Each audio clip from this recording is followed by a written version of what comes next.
बोलिए श्री सद्गुरु महाराज की जय। दिव्य सूक्ष्म रूप में सर्वत्र विराजमान परमाराध्य सद्गुरु महाराज के पावन चरणों में कोटि कोटि नमन।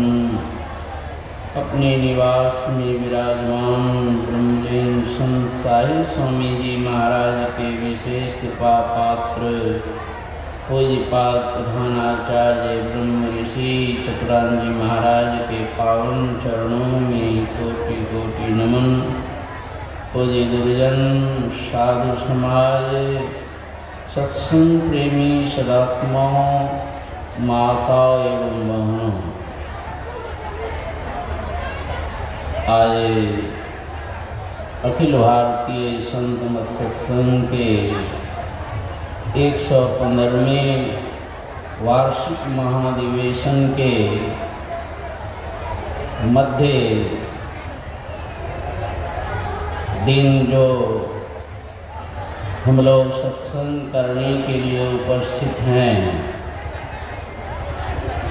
संत मत के एक महान विभूति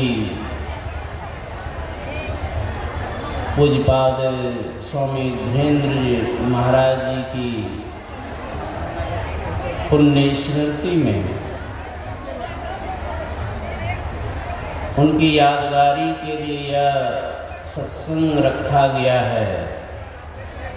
उन्होंने कौन सा कर्म करके गए तो इतना विशाल श्रद्धांजलि समारोह के रूप में लाखों की संख्या में, हजारों की संख्या में साधु महात्मा ब्रह्मचारीगण उपस्थित होकर श्रद्धांजलि समारोह में सम्मिलित हुए। आज प्रातःकालीन स्नान के समय कुछ चर्चाएं चली, ऐसा कौन सा महात्मा होंगे जिनका उपकार धीरेन्द्र ब्रह्मचारी जी का नहीं हो। सब महात्मा का हमको भी, हमारे महामंडलेश्वर जो है वो भी कहे कि हमें भी मौका लगा ऋषिकेश आश्रम जाने में, तो कमंडल से ला करके भिक्षाटन करके मुझे भी भोजन कराए।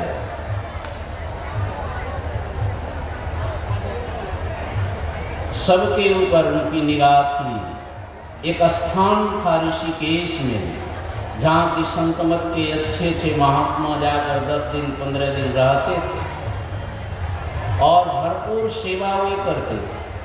साधु महात्माओं की सेवा की बात छोड़ दिए, उनके अंदर में इतनी क्षमता थी कि 100-200 व्यक्ति सत्संगी आ जाते थे, अपने से भोजन बना करके खिला देते। 1 बजे रात को भी जग करके एकदम बैठे हैं, कोई हलवाई लाने की जरूरत नहीं। इतनी कर्मठता, धन की कमी नहीं थी उनको, लेकिन घर का खर्च वे नहीं करते। अपने शरीर में अपने से मेहनत करते। एक दिन प्रसंग में उन्होंने कहा, मैं जब कुप्पा घाट में रहता था, मुझे 8 खाने, उन्हें प्रातःकालीन 12 आने थे। उन्होंने कहा था कि 8 खाने हमको मिलता था। मैं बाउंड्री वाल में ईट धोने का काम करता था। सवेरे से वहाँ से घर पे भोजन नए ले वो खाते थे, वो काम करते थे, बहुत खाते थे, सुनाते थे। तो भाई जनरल लोग जितना खाते हैं, आप 5-7 रोटी खाते हैं, तो 12 रोटी खाते हैं, लोग को लगता है ज़्यादा खाता है, लेकिन वो खाते थे तो कमाते भी थे।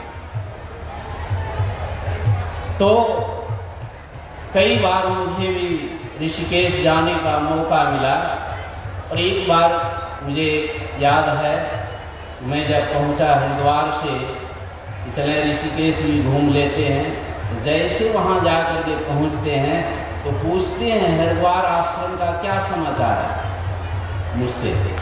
देखिए वो करोड़ों की संपत्ति उन्होंने पूज्यपाद प्रधानाचार्य जी जब साई स्वामी जी महाराज के आदेशानुसार कि हमारे संत मत के बहुत सारे महात्मा हरिद्वार में रहते हैं लेकिन संत मत का कोई आश्रम नहीं है। इनका हृदय विशाल साई स्वामी जी का कि ये सत्संग में साधु महात्मा भटक रहे हैं, कोई आश्रम हो जाए तो पूज्यपाद प्रधानाचार्य जी को ये भार सौंपा गया। ये जमीन देखने लगे, बहुत सुंदर जमीन देख करके श्री सद्गुरु महाराज की जय, श्री सद्गुरु महाराज की जय, श्री सद्गुरु महाराज की जय। सजा दो घर को गुलशन सा में